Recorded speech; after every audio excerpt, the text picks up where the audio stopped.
கர்த்தராகிய இயேசு கிறிஸ்துவினுடைய பெயரினாலே உங்கள் யாவரையும் நான் வாழ்த்தி வரவேற்கிறேன். இந்த செய்தியை ஆன்லைன்ல பார்த்து கொண்டிருக்கிற, யூடியூப்ல பார்த்து கொண்டிருக்கிற ஒவ்வொரு சகோதர சகோதரிகளையும், வாலிப பிள்ளைகளையும் இயேசுவின் பெயரினாலே நான் வாழ்த்தி வரவேற்கிறேன்.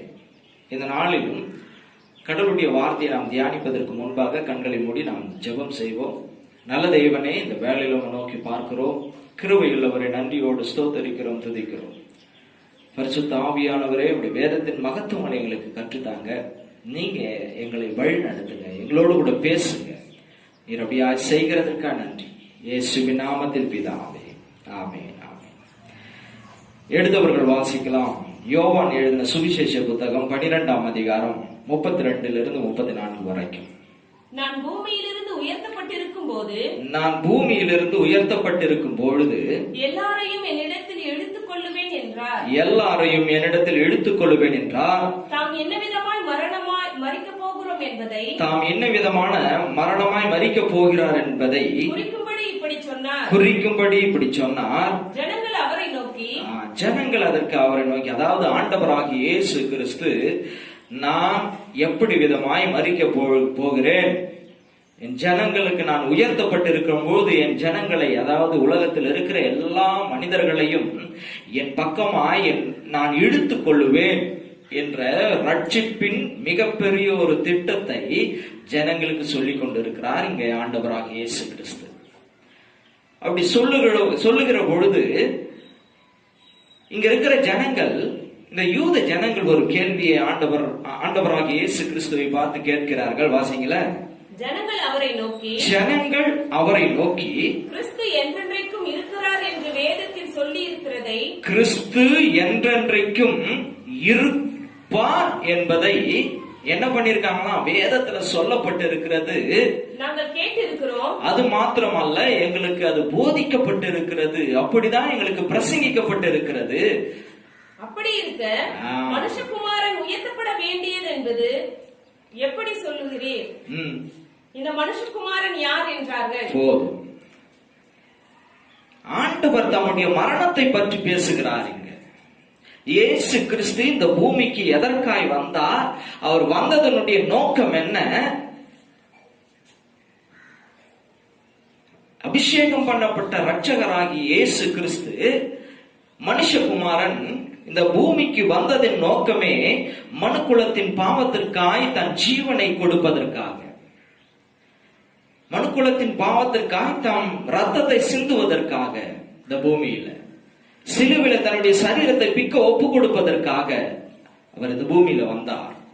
பிசாசின் கிரியைகளை அழிக்க இந்த பூமியில வந்தார் என்று சொல்லப்பட்டிருக்கிறது வசனம்.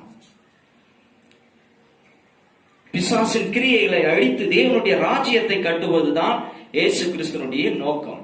அவர் இந்த பூமிக்கு வந்ததன் நோக்கம். இதை ஆண்டவர் இங்கே பிரசங்கிக்கிறார். இந்த ஜனங்கள் இதை கேட்டுவிட்டு அவர்கள் சொல்லுகிற ஒரு வார்த்தை, இதுவரைக்கும் இந்த கிறிஸ்துவை, மனுஷகுமாரன் எப்படிப்பட்டவர் என்று நாங்கள் வேதத்துல வாசித்திருக்கிறோம், எங்களுக்கு போதிக்கப்பட்டிருக்கிறார்கள் என்றால், இந்த மனுஷகுமாரன் ஒருபோதும் மரிப்பது இல்லை என்று போதிக்கப்பட்டிருக்கிறார்கள். இந்த மனுஷகுமாரன் ஒருபோதும் அவர் சிலுவையில மரிப்பதில்லை, அவர் மரணத்தையே பார்க்க முடியாது, அவர் மரணம் இல்லாதவர் என்ற போதனை அந்த நாட்களிலே இருந்திருக்கிறது, கிறிஸ்துவை பற்றிதான போதனை. அதனாலதான் அவங்க சொல்றாங்க, நாங்க கேள்விப்பட்ட வாசித்த இந்த மனுஷகுமாரன் அவர் இந்த பூமிக்கு வந்து எங்களை ரோமர்களுடைய அடிமைத்தனத்திலிருந்து எங்களை மீட்டு எங்களை நித்தியமாய் ஆளுகை செய்வார் என்பதுதான் இந்த யூதர்களுடைய கருத்தே. அது மனநிலையே அவங்க அப்படிதான் கிறிஸ்துவ புரிஞ்சு வச்சிருந்தாங்க. ரட்சகர் வருவார், இயேசு கிறிஸ்து அபிஷேகம் பண்ணப்பட்டவர் வருவார், மனுஷகுமாரன் அவர் வருவார். அப்படி வருகிற பொழுது எங்களை எதிலிருந்து அவர் மீட்டெடுப்பார்னா, உலக அரசியல்ல அடிமைத்தனத்துல இருக்கிற எங்களை, ரோமர்களுடைய அடிமைத்தனத்துல இருக்கிற எங்களை என்ன பண்ணுவார், அவர் அரசியல் புரட்சியை செய்து எங்களை மீட்டு எங்களை ஆளுகை செய்வார், அவர் ராஜாவாக எங்களுக்கு இருப்பார் அப்படின்ட்டு அரசியல் கிறிஸ்துவை அவர்கள் எதிர்பார்த்தார்கள். அரசியல் மேசியாவை அவர்கள் எதிர்பார்த்தார்கள். இப்படிதான் அங்க பிரசங்கிக்கப்பட்டது. இயேசு வருவார், ரத்தம் சிந்துவார், அவர் மன்னிக்குள்ளதற்காக எல்லாருக்காகவும் யூதர்களுக்காகவும் அவர் பாவங்களை மன்னித்து நம்மை பரலோகம் கொண்டு போய் சேர்ப்பார், நித்திய ஜீவனை தருவார் அப்படின்ற கான்செப்ட்லாம் அவங்களுக்கு இல்ல. திருமாத வாசம் வாசிங்களா 34. ஜனங்கள் அவரை நோக்கி கிறிஸ்து என்றென்றைக்கும் இருக்கிறார் என்று வேதத்தில் சொல்லியதை நாங்கள் கேட்டிருக்கிறோம் என்றால் என்ன அர்த்தம்? அப்படிதான் எங்களுக்கு பிரசங்கிக்கப்பட்டது என்று அர்த்தம். அப்படிதான் நாங்கள் வேதத்துல கேட்டு இருக்கிறோம். அப்படி இருக்க மனுஷகுமாரன் உயர்த்தப்பட வேண்டியதென்று மனுஷகுமாரன் எப்படி மரிப்பார்? உயர்த்தப்பட வேண்டியதுன்னா ஆண்டவர் இங்க மரணத்தை குறிச்சு தான் பேசுறாரு. எப்படியா கிறிஸ்து அபிஷேகம் பண்ணப்பட்ட மனுஷகுமாரன் எப்படி மரிப்பார்? நீனா புதுசா ஒரு உபதேசத்தை சொல்ற அப்படின்னு கேக்குறாங்க. அவரை அப்படி கேட்டது மட்டும் இல்லாம நீ சொல்ற, அதாவது இயேசு பார்த்து கேக்குறாங்க, நீங்க சொல்ற இந்த மனுஷகுமாரன் யாருன்னு கேள்வி கேக்குறாங்க. அந்த வசந்த வாசிங்களா? அப்படி சொல்லுகிறேன், அந்த மனுஷகுமாரன் யார் என்றார்கள். இந்த மனுஷகுமாரன் யார்? நாங்க இதுவரைக்கும் கேள்விப்பட்ட மனுஷகுமாரன் அவர் இப்படிலாம் சிலுவையில வந்து அவர் எப்படி சொல்றதுன்னா ரத்தத்தை சிந்தி தன் சரீரத்தை ஒப்பு கொடுத்து அப்படிலாம் ஒரு மரணத்தை எதிர்பார்ப்பார் நாங்க கேள்வியே படல. நீங்க சொல்ற இந்த மனுஷகுமாரன் யார் அப்படின்ற சிந்தைதான், அப்படிங்கிற கருத்து தான் அவங்களுக்குள்ளார இருந்தது, யூதர்களுக்குள்ளார. இயேசு கிறிஸ்துவனுடைய மரணம் ஒரு பெரிய ரட்சிப்பை கொண்டு வர போது, மனுக்குலத்திற்கு ஒரு பெரிய மீட்பை கொண்டு வர போகிறது என்ற அறிவு இல்லாமல் இருந்தார்கள். அப்படிலாம் அவங்க வேதத்தை தியானிக்கவே இல்லை. அவங்க சொல்ற வார்த்தையின்படி பார்த்தா அவங்க வேற ஒரு கோணத்துல மேசியாவுடைய வருகையையும் மனுஷகுமாரனுடைய வருகையையும் கிறிஸ்துவையும் வேற ஒரு கோணத்துல அவங்க பார்த்தாங்க. சீஷர்களும் அதே கோணத்துலதான் பார்க்கறத நம்ம பார்க்க முடியும். வாசிங்கள மத்தேயு எழுதின சுவிசேஷ புத்தகம் 16ஆம் அதிகாரம் 21 இருந்து வாசிங்கள. அது முதல் இயேசு தாம் எருசலேமுக்கு போய் மூப்பராலும் பிரதான ஆசாரியராலும் வேதபாரகராலும் பாடுகள் பட்டு கொலையுண்டு 3ஆம் நாளில் எழுந்திருக்க வேண்டும் என்பதை சொல்ல தொடங்கினார். பாருங்களேன், அப்படியே போதும். இயேசு கிறிஸ்து இப்ப தம்முடைய சீஷர்களுக்கு சொல்லுகிறார், தம்முடைய மரணத்தை குறித்து சொல்லுகிறார். மனுஷகுமாரன் எதற்காய் வந்தா, கிறிஸ்து எதற்காய் வந்தா, இந்த மனு அவதாரம் எதற்காய் எடுத்தார் என்கிற நோக்கத்தை சொல்லுகிறார், காரணத்தை சொல்லுகிறார்.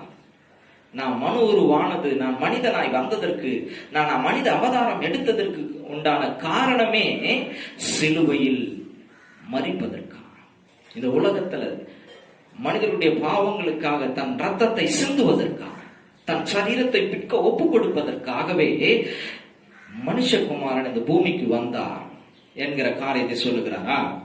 அப்பொழுது பேதுரு அவரை தனியே அழைத்து கொண்டு போய், அப்பொழுது பேதுரு ஒரு காரியத்தை செய்யறான். அவன் தனியா இயேசுவை அழைத்து கொண்டு போய், ஆண்டவரே உமக்கு நேரிடக் கூடாதே. அவன் சொல்ற ஒரு விஷயம் பாருங்களா, இது உமக்கு நேரிட கூடாதே. அப்படின்னா என்ன அர்த்தம்னா, இவனுக்கு ஏற்கனவே வேதத்தை வாசித்த, வேதத்திலிருந்து பிரசங்கிக்கப்பட்ட ஒரு காரியம் என்னன்னா, மனுஷகுமாரன் கிறிஸ்து மேசியா ஒருபோதும் மரிப்பதில்லை என்று பிரசங்கிக்கப்பட்டு இருக்கிறது. அப்படிதான் ஜனங்களுக்கு கற்றுக் கொடுக்கப்பட்டு இருக்கிறது. நம்ம யோவான்ல பாக்குறோம், அவங்க சொல்றாங்க, நாங்க இதுவரைக்கும் கேள்விப்பட்ட மேசியா என்கிறவர், கிறிஸ்து என்கிறவர், மனுஷகுமாரன் என்கிறவர் ஒருபோதும் அவர் மரிப்பதில்லை என்று நாங்க கேள்விப்பட்டு இருக்கிறோம். ஆனா நீங்க வந்து சொல்றீங்க அவர் மரிச்சிடுவாரு சிலுவையில அப்படின்றீங்க. இப்போ சீஷர்களுக்கு அதே சம்பவத்தை சொல்லுகிறார். நான் என்ன பண்ண போறேன், இந்த பூமியில வந்து மனிதர்களுக்காக, உங்களுக்காக என் ஜீவனை தருவேன். நான் என்ன பண்ணுவாங்க, சிலுவையில அறைவாங்க, நான் இந்த ஜனங்களுக்காக ரத்தத்தை சிந்துவேன் என்று சொல்லுகிறார். ரட்சிப்பின் திட்டத்தை சொல்லுகிறார். ஜனங்களை பாவத்திலிருந்து சாத்தானுடைய பிடியிலிருந்து மீட்கக்கூடிய மீட்பின் ரகசியத்தை சொல்லுகிறாருங்க. இதுதான் திட்டம் என்று சொல்கிறார். ஆனா பேதுருக்கு சொல்றான், இது உங்களுக்கு என்ன, நீங்க எப்படி பிரசங்கம் பண்றீங்க, எப்படி பேசுறீங்க? கிறிஸ்து என்பவர், மனுஷகுமாரன் என்பவருக்கு இதெல்லாம் நேரிடக்கூடாதே, நாங்க இதுவரைக்கும் அப்படி கேள்விப்பட்டது இல்லையே அப்படின்ட்டு பேதுரு தனியா கூட்டு போயிட்டு, நீங்க சரியா பேசல, நீங்க தவறா புரிஞ்சுக்கிறீங்க கிறிஸ்துவ பத்தி, மனுஷகுமாரனை பத்தி. யாருக்கு ஆலோசனை கொடுக்கறான்னா இயேசுக்கே இப்போ அட்வைஸ் பண்ண ஆரம்பிச்சிட்டான். வாசிங்களா அந்த வசனத்தை. இது உமக்கு சம்பவிப்பதில்லை என்று, இது உமக்கு சம்பவிப்பதில்லை என்று அவரை கடிந்து கொள்ள தொடங்கினான். நீங்க தேவையில்லாதெல்லாம் பேசின்னு இருக்காதீங்க. கிறிஸ்து மனுஷகுமாரன் என்பது யார் தெரியுமா? அவருக்கு மரணமே கிடையாது, அவர் மரிக்கலாம் மாட்டார் அப்படின்ற ஒரு தவறான ஒரு புரிந்து கொள்ளுதல்ல இருந்தாங்க இந்த யூதர்கள். சீஷர்களும் அதே புரிந்து கொள்ளுதல் தான், தவறான புரிந்து கொள்ளுதல் தான் மனுஷகுமாரனை பத்தி இருந்தாங்க. ஆனா தேவனுடைய திட்டம் என்ன? இந்த மனு குலத்திற்காய் நமக்காக மனு உருவம் எடுத்து வந்த, மனித அவதாரமாய் வந்த இயேசு கிறிஸ்து தன் ஜீவனையே, தன் உயிரையே, தன் ரத்தத்தையே, தன் சரீரத்தையே இந்த பூமியில பிற்க ஒப்பு கொடுப்பதுதான் தேவனுடைய திட்டம். பலி நிறைவேற்றுவதுதான் மனிதனுக்காக, மனிதனுடைய பாவங்களுக்காக பலியை நிறைவேற்றுவதற்காக தான் பலி பொருளா இயேசு கிறிஸ்து மனுஷகுமாரன் இந்த பூமிக்கு வந்தார். இந்த திட்டத்தை சொல்லுகிற போது ஜனங்களால ஏற்றுக்கொள்ள முடியல, அவர்கள் புரிந்து கொள்ள முடியல. வேத வசனத்தை அவர்கள் தவறாய் வியாக்கியானம் பண்ணியிருந்தார்கள், தவறாய் புரிந்து வைத்திருந்தார்கள். மனுஷகுமாரனை பற்றிதான காரியங்கள் அப்போ இவங்க புரிந்து வந்து கொண்டு இருந்தது. ஒரு விஷயம் என்னன்னா, இயேசு மரிக்கிறதுனால ஒரு பெரிய விஷயமே நடக்க போறது இல்லைன்ற ஒரு என்ன அவங்களுக்குள்ளார இருந்துச்சு. அவர் மரிக்கிறதுனால என்ன ஆக போகுது, அவர் மரிக்காம இருக்கிறது தான் அவருக்கு உண்டான கணம். அதுதான் அவருக்கு, கிறிஸ்துவுக்கு மனுஷகுமாரனா மறிக்கூடாது, அப்படிதான், அப்படி இருக்கணும் அப்படின்னு. ஆனா இயேசு சொல்றாரு, மனுஷகுமாரன் யாருன்னா மரிப்பார் உங்களுக்காக. அவர் தான் மனிதகுமாரன், அவர் தான் அபிஷேகம் பண்ணப்பட்ட கிறிஸ்து, அவர் தான் மேசியா. அது மட்டும் இல்ல, இந்த யூதர்கள் இன்னும் எப்படி இருந்தாங்கன்னா, தங்களை குறிச்சு ஒரு பெரிய மேன்மையா நினைச்சிருந்தாங்க, பெரிய ஒரு பெருமையில இருந்தாங்க. என்னன்னா, வாசிங்களா, யோவான் எழுதின சுவிசேஷ புத்தகம் 8ஆம் அதிகாரம் 31 34 வரைக்கும். இயேசு தம்மை விசுவாசித்த யூதர்களை நோக்கி, இயேசு தம்மை விசுவாசித்த யூதர்களை நோக்கி, நீங்கள் என் உபதேசத்தில் நிலைத்திருந்தால், நீங்கள் என் உபதேசத்தில் நிலைத்திருந்தால் மெய்யாகவே என் சீஷராய் இருப்பீர்கள், மெய்யாகவே என்னுடைய சீஷர்களாய் நீங்கள் இருப்பீர்கள் என்றார். சத்தியத்தை அறிவீர்கள், சத்தியத்தை அறிவீர்கள், சத்தியம் உங்களை விடுதலையாக்கும் என்றார். சத்தியம் உங்களை விடுதலையாக்கும் என்றார். அவர்கள் அவருக்கு பிரதியுத்தரமாக, அவர்களுக்கு பிரதியுத்தரமாக, நாங்கள் ஆபிரகாமின் சந்ததியா இருக்கிறோம் சொல்றாங்க. நாங்க ஆபிரகாமின் சந்ததிகள்.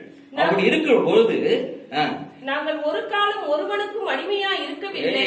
நீ என்ன புதுசா வந்து கதை ஓட்டுன்னு இருக்கிற? நாங்க ஒரு காலத்திலையும் ஒருவனுக்கு நாங்க எப்படிப்பட்ட ஆள் இல்ல, அடிமைகளா இருந்ததே இல்ல அப்படின்னு அறியாமையில சொல்றதை நம்ம பார்க்க முடியும். ஆண்டவர் இங்க எதை பற்றி பேசுகிறா? ஆதாம் பிசாசினிடத்துல விழுந்ததுனால முழு மனுக்குலமும் பிசாசினிடத்துல அடிமைத்தனத்துல இருக்கிறாங்க, பாவத்துல. இந்த அடிமைத்தனத்தை ஆண்டவர் பேசுகிறார். ஆனா இத கூட புரிந்து கொள்ள முடியல. ஏன்னா இவங்க மனுஷகுமாரன் எதற்காய் வரப்போகிறார் என்கிற விஷயத்தை புரிந்து கொள்ளாததுனால ரட்சிப்பை புரிந்து கொள்ள முடியல இவங்களால. ஏசு கிறிஸ்துனுடைய மரணத்தை முக்கியப்படுத்த முடியல இவங்களால. ஏசு கிறிஸ்து மரித்தால்தான் நமக்கே ரட்சிப்பு என்கிற காரியத்துக்குள்ளார இவங்க இல்லவே இல்லை. ஏசு கிறிஸ்துனுடைய மரணத்தின் மூலமா எவ்வளவு பெரிய ஆசீர்வாதம் மனுக்குலத்திற்கு வரப்போகிறது என்கிற சிந்தை இல்லாமல் இருக்கிறத நான் பார்க்க முடியும். இன்றைக்கும் கூட இயேசு கிறிஸ்து சிலுவையில மரித்து 2000 ஆண்டுகள் ஆகிவிட்டது. இயேசு கிறிஸ்துனுடைய சிலுவை பாடு மரணம் தான் நம் வாழ்க்கையில் முக்கியமான ஒரு காரியம். இயேசு கிறிஸ்துனுடைய சிலுவை பாடு மரணம் உயிர்த்தெழுதல் நம்முடைய வாழ்க்கையின் மையமாய் இருக்க வேண்டும். இயேசு கிறிஸ்துனுடைய இந்த சிலுவை பாடு மரணம் உயிர்த்தெழுதல், அவருடைய ரத்தத்தை குறித்து, அவருடைய பிற்கப்பட்ட சரீரத்தை குறித்து நாம் புரிந்து கொண்டு சிந்தை உள்ளவர்களாய் நாம் மாற வேண்டும். ஏன் தெரியுமா? யூதர்கள் அதை புரிந்து கொள்ள முடியல அவங்களால. மரணத்தை ஒரு பெருசா, இயேசு கிறிஸ்தனுடைய மரணத்தையும் உயிர்த்தெழுதலையும் பெருசா அவங்க ஒரு நினைக்கவே இல்லை. அவருடைய மரணத்தை குறிச்சு தானே அதன் ஒரு ஒரு ஒரு சிந்தையே இல்லாம, ஒரு அறிவே இல்லாம இருக்கிறத நம்ம பார்க்க முடிகிறது. இயேசு கிறிஸ்து தன்னுடைய மரணத்தை குறித்து தான் பேசுறாரு. ஏன்னா இயேசுவின் மரணத்தில் இருந்துதான் ஒரு மனிதனுக்கு முழு ஆசீர்வாதம் வர முடியும். ஒரு மனிதனுடைய முழு விடுதலைக்கு இயேசு கிறிஸ்துவனுடைய மரணம் தான் காரணம், முக்கியமானது. அவர் சிலுவையில நமக்காய் அடிக்கப்பட்ட பொழுது, அவர் நமக்காய் முள்முடி சுமந்து நமக்காய் அவமானங்களை சகித்த பொழுது, நமக்காய் ரத்தத்தை சிந்துகிற பொழுதுதான் முழு மனு குலத்தின் விடுதலை வந்து சேர்ந்தது. இவங்க சொல்றாங்க, நாங்க எங்க அடிமைகளா இருக்கிறோம், நாங்க எல்லாம் ஆபிரகாமுடைய சந்ததிகள், எங்களுக்கெல்லாம் கிடையாது அப்படின்றாங்க. பாருங்களேன் இவங்களுடைய சிந்தை எப்படி இருந்திருக்குது. மனுஷகுமார்னா யாரு? வந்து எங்களை ரோமர் கையில இருந்து விடுதலையாக்கி அரசியல்ல உட்காந்து ராஜாவா இருந்து என்ன பண்ணுவாரு? இந்த உலக பிரகாரமாய் எங்களை மரணமே இல்லாம ஆளுவார் அப்படின்ற ஒரு சிந்தையோடு இருந்த ஆட்களுக்கு ஆண்டவர் சொல்லுகிறார், நான் சொன்னது அது அல்ல, என் மரணத்தின் மூலமாய் முழு மனுக்குலத்திற்கும் விடுதலை, என் ரத்தத்தின் மூலமாய் முழு மனுக்குலத்திற்கும் விடுதலை, என் பிற்கப்பட்ட சரீரத்தின் மூலமாய் முழு மனுக்குலத்திற்கும், அடிமைத்தனத்தில் இருக்கிற முழு மனுக்குலத்திற்கும் விடுதலை வந்து சேரும் என்று ஆண்டவர் சொல்கிறார். ஆனா இவங்க கேட்கறாங்க, இதை புரிந்து கொள்ளாம, நீங்க சொல்ற இந்த மனுஷகுமாரன் யார்? திரும்ப வாசிங்களா, யோவான் 12ஆம் அதிகாரம் 34வது வசனத்துல வாசிங்களா. யோவான் 12:34. ஜனங்கள் அவரை நோக்கி கிறிஸ்து என்றென்றைக்கும் இருக்கிறார் என்று வேதத்தில் சொல்லியதை நாங்கள் கேட்டிருக்கிறோம். அப்படி இருக்க மனுஷகுமாரன் உயர்த்தப்பட வேண்டும் என்று எப்படி சொல்லுகிறீர்? இந்த மனுஷகுமாரன் யார்? அதாவது இயேசு கிறிஸ்து பிரசங்கித்த, இயேசு தன்னை தான் பிரசங்கிக்கிறார். இந்த இயேசு சொன்ன மனுஷகுமாரன் யார் அப்படின்னு அவங்க கேட்கிறாங்க கேள்வி. நாம இன்னைக்கு பார்க்க போறோம். இவர்கள் யூதர்கள் கேட்டாங்கல்ல கேள்வி, அதாவது மரிக்க போகிற, மரணத்தை ருசி பார்க்க போகிற இந்த மனுஷகுமாரன் யார் என்று வேதம் சொல்லுகிறது. வாசிங்களா, அவருடைய மரணத்தை இந்த யூதர்கள் கேர் பண்ணல. அவங்க மரணத்தை இப்போ ஒரு பெருசா அவங்க நினைக்கல. மரணத்திலிருந்து எனக்கு ஒரு பெரிய ஆசீர்வாதம் வரப்போகுதுன்றதெல்லாம் அவங்க யோசிக்கவே இல்லை. அப்படி அவங்களுக்கு பிரசங்கிக்கப்படவும் இல்லை. ஆனா இன்றைக்கு அதே சூழ்நிலையில நாம இருக்கக்கூடாது. இயேசு கிறிஸ்துனுடைய மரணம் நம்முடைய வாழ்க்கையில 100% ஆசீர்வாதங்களை கொண்டு வருவது இயேசு கிறிஸ்துவின் சிலுவை பாடு மரணம் தான், அவருடைய உயிர்த்தெழுதல் தான்.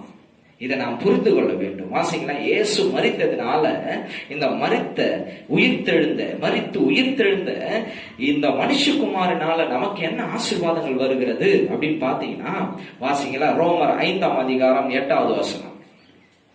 நாம் பாவிகளாய் இருக்கையில் கிறிஸ்து நமக்காக மரித்ததினாலே தேவன் நம்மேல் வைத்த தமது அன்பை விளங்க பண்ணுகிறார். போதும். தேவனுடைய அன்பை, அதாவது மனிதர்கள் மேல, உங்க மேலேயே என் மேலே ஆண்டவர் எவ்வளவு அன்பு வைத்திருக்கிறார் என்பதை விளக்குவதே இந்த மனுஷகுமாரனுடைய மரணம். தேவன் என்னை எவ்வளவாய் நேசிக்கிறார் என்பதை விளக்கி காட்டுவது வேற எதாலும் விளக்கி காட்ட முடியாது. இயேசுவின் மரணம், மனுஷகுமாரனுடைய மரணம் தான் தேவனுடைய அன்பை எனக்கு காண்பிக்கிறது. அது எப்பேற்பட்ட அன்பு என்பதை காண்பிக்கிறது. தேவன் எப்பொழுதுமே மனுக்குலத்திற்கு விரோதமானவரா? எப்பொழுதுமே தேவன் மனிதர்களை அடித்துக் கொண்டுதான் இருப்பாரா? எப்பவுமே தண்டிச்சுக்கிட்டு தான் இருப்பாரா அப்படின்னு எல்லாரும் பார்த்து கொண்டு இருந்த வேளையில, இல்ல நான் அப்படிப்பட்டவர் அல்ல, நான் என் ஜனங்களை எப்படியாய் நேசிக்கிறேன் என்பதை நான் காண்பிக்க போகிறேன். யார் மூலமாய்? மனுஷகுமாரன் மூலமாய். தேவனுடைய அன்பை புரிஞ்சுக்கணும்னா நீங்க எங்க தேடினாலும் கிடைக்காது. இயேசு கிறிஸ்துவனுடைய சிலுவை பாடு மரணம் உயிர்த்தெழுதல தேடும் பொழுதுதான் தேவனுடைய அன்பு எப்பேற்பட்டது என்பதை நாம புரிந்து கொள்ள முடியும். வேற எங்க நீங்க தேடினாலும் கடவுள் அன்பானவர்லாம் தெரியாது.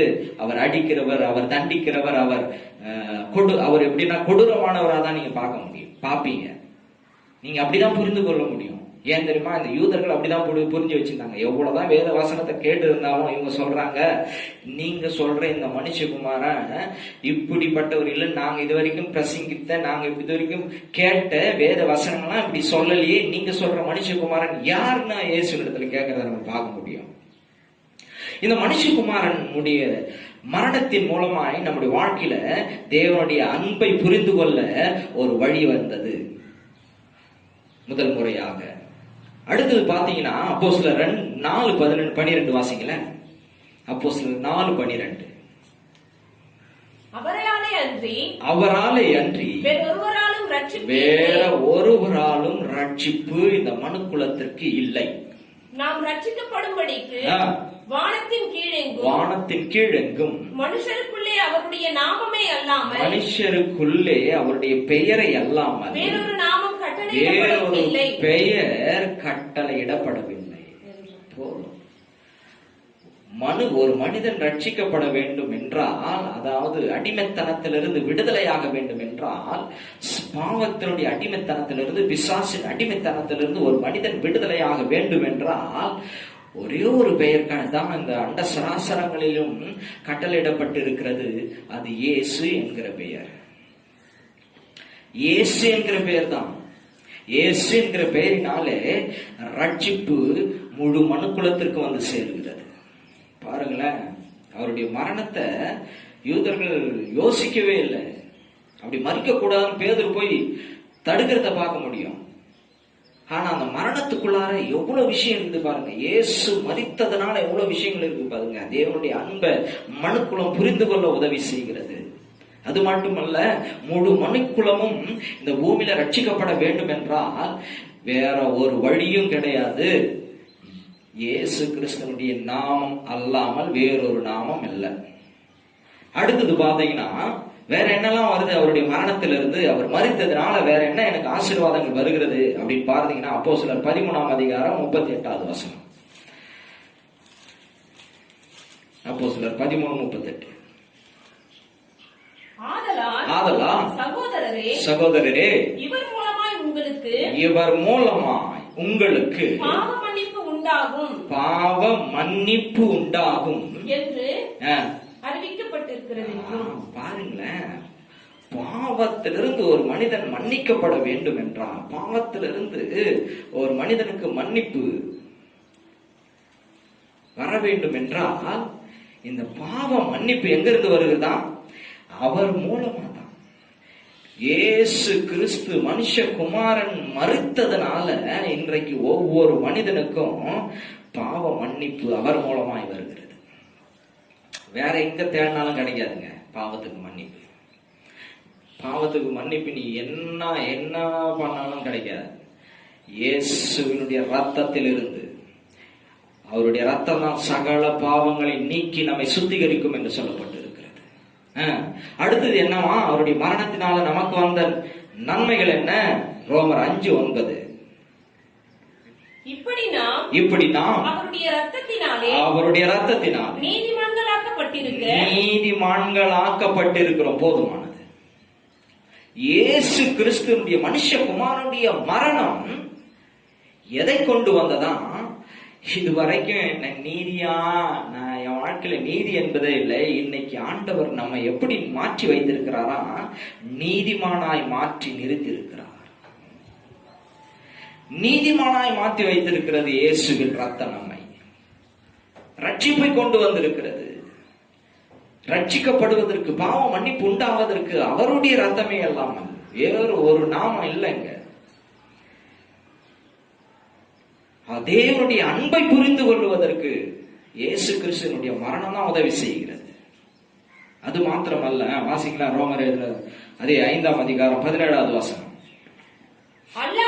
அல்லாமலும் ஒருவனுடைய மீறுதலினாலே அந்த ஒருவன் மூலமாய் மரணம் ஆண்டு கொண்டிருக்க கிருபையின் பரிபூரணத்தையும் நீதியாகிய ஈவின் பரிபூரணத்தையும் பெற்றிருக்கிறவர்கள் இயேசு கிறிஸ்து என்னும் ஒருவராலே இயேசு கிறிஸ்து என்னும் ஒருவராலே ஜீவனை அடைந்து ஆழ்வார்கள் என்பது அதிக நிச்சயமாமே. போதுமானது. இயேசு கிறிஸ்துவின் மூலமாய் ஒரு மனிதனுக்கு ஜீவன் கடந்து வருகிறது. ஒரு மனிதனுக்குள்ளார நித்திய ஜீவன் உள்ளே வருகிறது. அவனுக்குள்ளார யார் மூலமா? இயேசு மரித்ததினாலே. மனுஷகுமாரன், இந்த மனுஷகுமாரன் யாருன்னு கேட்டாங்கல்ல. இந்த மனுஷகுமாரன் யார்? முழு மனுக்குலத்திற்கும் முழு நன்மைகளை செய்தவர். கனவிலும் தீமையை கூட நினைக்காதவர் இவர். மனிதர்களுக்கு ஒருபோதும் ஒரு மனிதன் கெட்டு போக வேண்டும் என்று துளியும் எண்ணம் இல்லாதவர் இந்த மனிதகுமாரன். இந்த மனுஷகுமாரன் முழுக்க முழுக்க முழு மனுக்குலத்திற்காக தன்னையே ஒப்பு கொடுத்தவர். ஓ ஆண்டவரே, ரோமர் 6:23 வாசிங்க. ஆமென். பாவத்தின் சம்பளம் மரணம், பாவத்தின் சம்பளம் மரணம், தேவனுடைய கிருபை வரமோ, தேவனுடைய கிருபை வரமோ, நம்முடைய கர்த்தராகிய இயேசு கிறிஸ்துவினால் உண்டான நித்திய ஜீவன். ஆமா, நித்திய ஜீவன் யார் மூலமாய் வருகிறது? இயேசு கிறிஸ்துவின் மூலமா. அவர் மரித்ததுனால, அவர் ரத்தத்தை சிந்தினதுனால, தன் சரீரத்தை பிற்க ஒப்பு கொடுத்ததுனால, அவர் உயிர் தெழுந்த பிறகு நமக்குள்ளார இன்றைக்கு நித்திய ஜீவன் வருகிறது. இந்த மனிதகுமாரன் யார்? மனுஷகுமாரன் யார்? எனக்குள்ளார, உங்களுக்குள்ளார நித்திய ஜீவனை கொடுக்கிறவர் இந்த மனிதகுமாரன். இந்த மனுஷகுமாரன் மனிதர்களுக்கு நித்திய ஜீவனை தருகிறவர். அது மாத்திரம் இல்ல, ராசிங்களா, கொலைசேர் 1:21. முன்னே அந்நியராயும் துர்க்கிரியைகளினால் மனதிலே சத்துருக்களாயும் இருந்த உங்களையும் பரிசுத்தவராகவும் குற்றமற்றவர்களாகவும் கண்டிக்கப்படாதவர்களாகவும் தமக்கு முன் நிறுத்தும்படியாக அவருடைய மாம்ச சரீரத்தில் அடைந்த மரணத்தினாலே இப்பொழுது ஒப்புரவாக்கினார். போதும். அவருடைய மரணம் என்ன செய்தது? இந்த மனிதகுமாரன் மரிக்க போகிறார் என்று இயேசு இங்க சொல்லுகிறார். யார் இந்த மனிதகுமாரன், மனுஷகுமாரன் என்று கேள்வி கேட்கிறார்கள். இந்த மனிதகுமாரனுடைய மரணம் தான் இவ்வளவு ஆசீர்வாதங்களும் முழு மனுக்குலத்திற்கும் கொண்டு வந்தது. நம்மை ஒப்புரவாக்கினது தேவனோடு. தேவன் நம்மை பகைக்கவில்லை, நாம் தான் தேவனை பகைவராய் எண்ணி நாம் விலகி நின்றோம்.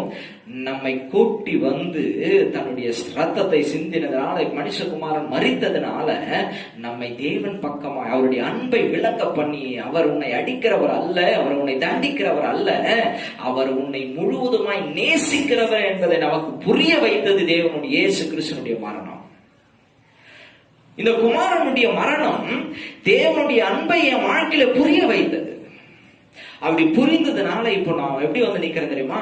ஓ, இவர் என்னை தண்டிக்கிறவர் அல்ல, என்னை நரகத்துக்கு அனுப்பிடுகிறவர் தேவன் அல்ல, நான் கெட்டு போகணும் என்று நினைக்கிறவர் அல்ல, நான் நல்லா வாழ்ந்து நித்திய ஜீவனை பெற்று அவரோடு கூட இருக்க வேண்டும் என்பதுதான் என் தேவனுடைய விருப்பம் என்பதை இன்றைக்கு புரிந்து கொண்டிருக்கிறோம்.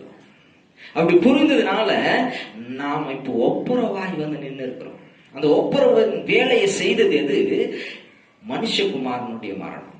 இயேசு கிறிஸ்துவனுடைய மரணம் தான் அந்த ஒப்புறுதலை செய்து வைத்திருக்கிறது. அந்த ஒப்புரவாக்குதலை அவருடைய மரணம் செய்தது. இன்றைக்கும் சகோதரன் சகோதரி, இந்த செய்தியை கேட்டுக்கொண்டிருக்கிற உங்களுடைய வாழ்க்கையில ஒருவேளை இயேசு கிறிஸ்துவனுடைய மரணத்தை குறித்து ஒருவேளை நீங்க மறந்து போயிருக்கலாம். ஒருவேளை அந்த மரணத்தின் மூலமா, இயேசு கிறிஸ்துவனுடைய மரணத்தின் மூலமாய் வருகிற ஆசீர்வாதங்களை ஒருவேளை நாம எண்ணாமல் இருந்திருக்கலாம். இன்றைக்கு பரிசுத்த ஆவியானவர் உன்னோடு கூட பேசிக் கொண்டிருக்கிறார். இந்த மனிதகுமாரன் யார்? உனக்காய் தேவனுடைய அன்பை தம் மரணத்தின் மூலமாய் வைத்து வெளிப்படுத்திய தேவன் இவர். உனக்காக ரட்சிப்பை தம் மரணத்தின் மூலமாய் கொண்டு வந்தவர் இந்த பூமிக்கு. பாவத்திலிருந்து ஒரு மன்னிப்பை கொண்டு வந்தது இந்த மனுஷகுமாரனுடைய மரணம் நம் வாழ்க்கையில. அது மாத்திரமல்ல, இன்றைக்கு நம்மை நீதிமானாய் நிறுத்தியிருக்கிறது இந்த மனிதகுமாரனுடைய மரணம்.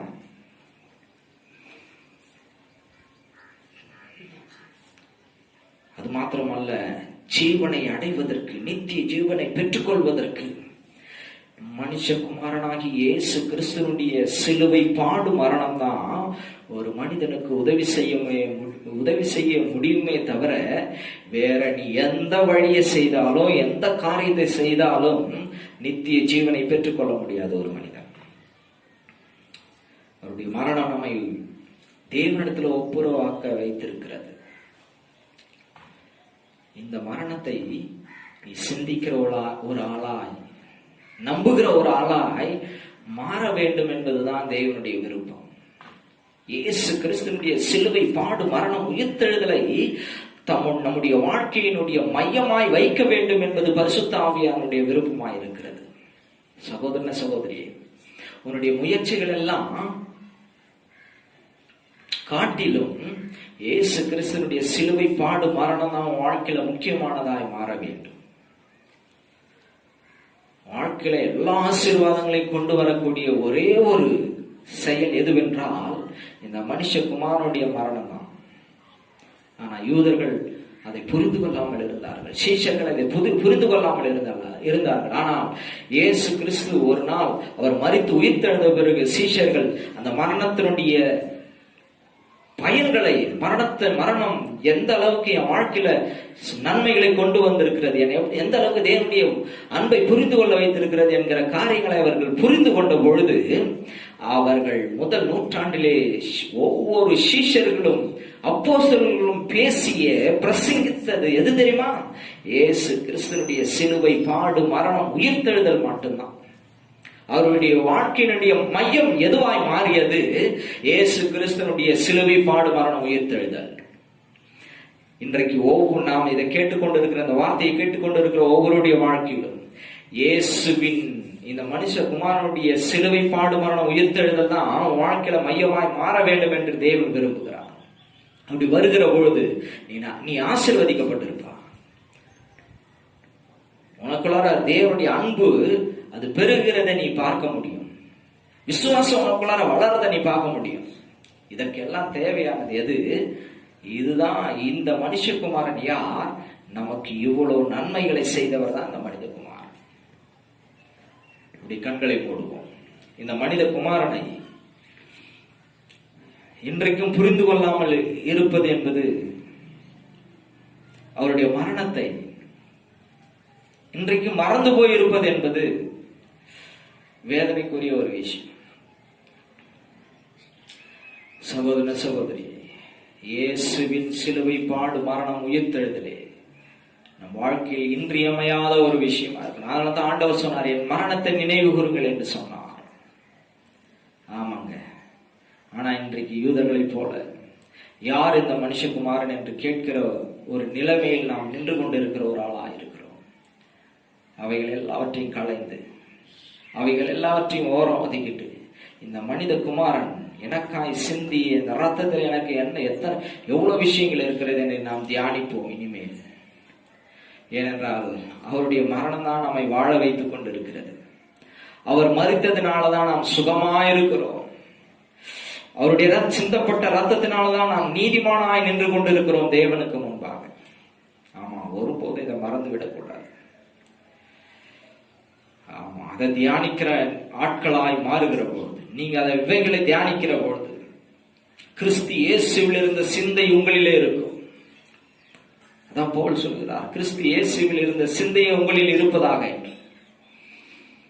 அவருடைய சிந்தை என்ன? மனித குமாரன் இந்த பூமியில மனித குலத்திற்காய் மரணத்தை ருசி பார்த்தார். இந்த மரணத்தின் மூலமா மனிதர்கள் ரட்சிக்கப்பட வேண்டும் என்பதுதான் அவருடைய சிந்தை. இதுதான் அவருடைய சிந்தை. இதுதான் நம்முடைய வாழ்க்கையின் மையமாய் மாற வேண்டும். நல்ல தேவனே, இந்த வேலையில நோக்கி பார்க்கிறோம். கிருபையுள்ள ஒரே நன்றியோடு ஸ்தோத்திரிக்கிறோம், துதிக்கிறோம். இந்த நாளிலும் ஆண்டவரே, உங்களுடைய வார்த்தைகளை எங்களுக்கு தந்ததற்காய் நன்றி. தொடர்ந்து ஆண்டவரே, இதை கேட்கிற ஒவ்வொருடைய வாழ்க்கையிலும் இதோ இயேசு கிறிஸ்துவனுடைய மனித குமாரனுடைய சிலுவை பாடு மரணம் உயிர்த்தெழுதல் ஒவ்வொரு மனிதர்களுடைய வாழ்க்கையின் மையமாய் மாறட்டும். ஒவ்வொரு ஊழியர்களுடைய வாழ்க்கையின் மையமாய் மாறட்டும். இது ஒவ்வொருடைய பிரசங்கியாருடைய பிரசங்கத்தின் மையமாய் மாறட்டும் இது. ஆண்டவரை நீர் அப்படியே செய்கிறதற்காக நன்றி. தொடர்ந்து நீர் ஆளுகை செய்யுங்க, வழி நடத்துங்க. இயேசு கிறிஸ்து மூலம் கேட்கிறேன் உயிருள்ள நல்ல தகப்பனே.